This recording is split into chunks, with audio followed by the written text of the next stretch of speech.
Ram friends, ఒక పక్క వామపక్షవాదులు నాస్తిక ముసుగు వేసుకున్న వేరే మతాల వాళ్ళు ప్రతి క్షణం హిందుత్వం మీద, హిందూ దేవుళ్ల మీద విషప్రచారం చేస్తుంటే, ఇంకో పక్క నా ఉనికిని మీరు నాశనం చేయలేరురా అంటూ శివలింగాలు, ఆలయాలు, విగ్రహాలు, ఎన్నో కథలు బయటపడుతూనే ఉన్నాయి.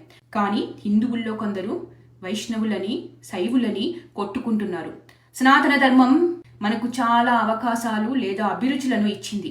ఎవరు ఏ దైవాన్ని అయినా పూజించవచ్చు అని. రూపం నీ ఇష్టం. అది నిలువనామాలు కావచ్చు లేదా అడ్డనామాలు కావచ్చు. మీకు రూపం ప్రధానమైనప్పుడు ఎవరినైనా పూజించండి, కానీ నింద చేయకండి దయచేసి. రూపం అనేది భక్తి మార్గంలో ఒక మెట్టు. ఎక్కవలసిన మెట్లు చాలానే ఉన్నాయి.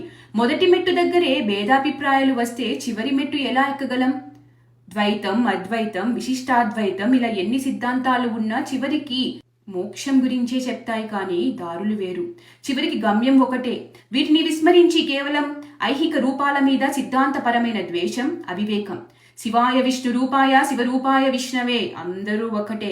ఎలా అయితే బంగారం గాజులుగా, కమ్మలుగా, తాళిగా, ముక్కు పుడకలా మారుతుందో, ఒకే భగవంతుడు ఇన్ని రూపాలుగా మనకి సాక్షాత్కరిస్తున్నాడు. ఒకే బంగారానికి ఇన్ని రూపాలున్నట్టే భగవంతుడు మనకి శివుడుగా, విష్ణువుగా, ఆంజనేయుడుగా, గణపతిగా ఎన్నో రూపాలుగా కనపడతాడు. మనం ఎలా కొలిచినా, పిలిచినా పలికే శక్తి ఒక్కటే. హరహర మహాదేవ, శంభో శంకర, జై శ్రీరామ్.